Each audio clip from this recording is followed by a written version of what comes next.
میرے پیارے اسلامی بھائیوں، سلیم آپ بخوب ہیں، تمام اس بستی کے لوگ اس چیز سے واقف ہیں۔ میرے پیارے اسلامی بھائیوں، اگر دونوں مساجد میں سلام پڑھی جا رہی ہے، یہ میرے پیر کی دین ہے۔ اگر دھوراڑا کے اندر ہر محلے کے اندر درود و سلام پڑھا جا رہا ہے کھڑے ہو کر، یہ میرے پیر کی دین ہے۔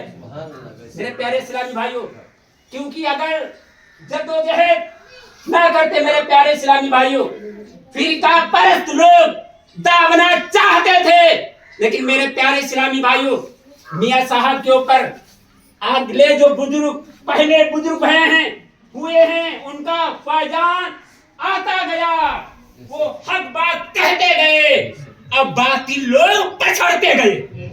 میرے پیارے اسلامی بھائیوں، یہ ان کے کرم نوازش کی بات ہے۔ اور میرے پیارے اسلامی بھائیوں، دینی اسلامی بھائیوں، آج خود دیکھ رہے ہیں میرے پیارے اسلامی بھائیوں، یہ جو کچھ تاج والے ہوں یا سلسلے کا کام ہو یا سنیت کا کام ہو، میرے پیارے اسلامی بھائیوں، اس کے اوپر میرے بزرگوں نے محنت کیا ہے، تو آج وہ چیز رنگ لا رہی ہے، صبح قیامت تک کی وہ رنگ لائے گی۔ میرے پیارے سے، کیونکہ 32 سے 33 سال تو میں ہی ساتھ میں رہا گیا تھا۔ لوگ آج کہا کرتے ہیں، لیکن اب چیما گیا کرونا میں نے چھوڑ دیا، یہ کرامت وہ کرامت ہونا چاہیے۔ میرے پیارے، سب سے بڑی کرامت تو یہی ہے، سب سے بڑی کرامت تو یہی ہے میرے پیارے اسلامی بھائیوں۔ جہاں گئے مسجد کو بنا، 5-6 مسجد ہیں میاں صاحب کی بنائی، 5-6 مسجدیں بنائی، اور سب میں سلام پڑھا جا رہا ہے، سب میں امام ہے میرے پیارے اسلامی بھائیوں، اور سنیت کے اوپر قائم دائم سب ہے، اور صبح قیامت تک کی رہیں گی۔ سب سے بڑی تو کرامات یہی ہے میرے پیارے اسلامی بھائیوں، جو انسان دین کے اوپر چلے اور ثابت قدم اسی کے اوپر رہے، سب سے بڑی تو کرامات یہی ہے میرے پیارے اسلامی بھائیوں۔ اور دوسرے کو اسی لائن کے اوپر قائم دائم رکھے، سب سے بڑی تو بات یہی ہے۔ اللہ تبارک تعالیٰ کی بارگاہ میں دعا ہے، الہ العالمین ہمارے پیر مرشد کے درجاتوں کو اللہ تبارک تعالیٰ بلند فرمائے۔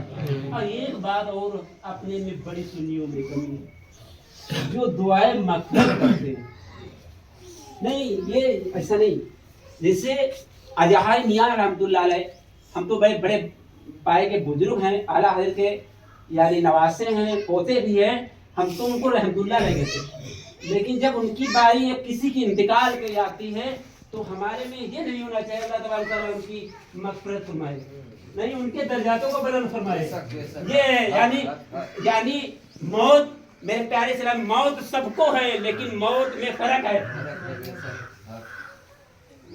بزرگوں نے کہا ہے، کون کہتا ہے کہ مومن مر گیا، کون کہتا ہے کہ مومن مر گیا، قید سے چھوٹا وہ اپنے گھر گیا۔ یہ سمجھ لو، یہ تعلیم اپنے میں ہونا چاہیے، نہیں ان کے درجاتوں کو بلند فرمائے۔ تو میرے پیارے اسلامی بھائی، یہ بریلوی لائن میں ہے، صوفی لائن میں لوگوں سے نکل جاتا ہے، اللہ تبارک تعالیٰ مغفرت فرمائے۔ ان بات کو تقریر کر رہے تھے گڈو بھیا بابا کے لیے تو دعائیں مغفرت کرتے، ہمیں بیوقوف یہ دعائیں مغفرت ہماری کریں، اللہ تبارک تعالیٰ ان کے درجاتوں کو بلند فرمائے، اور روز محشر کے دن پیر بابا صوفی بابو میاں کا، صوفی کامل میاں کا، خواجہ حسن کا دامن ہمارے ہاتھ میں ہو۔ اعلیٰ حضرت فرماتے ہیں، تو نے میرے جلیل ہاتھوں میں دامن مصطفیٰ دیا یا رب۔ اللہ تبارک تعالیٰ ہم سب کو نیک خیر عمل کرنے کی توفیق عطا فرمائے، اپنے بزرگوں سے کے فیضان سے سب کو مالا مال فرمائے۔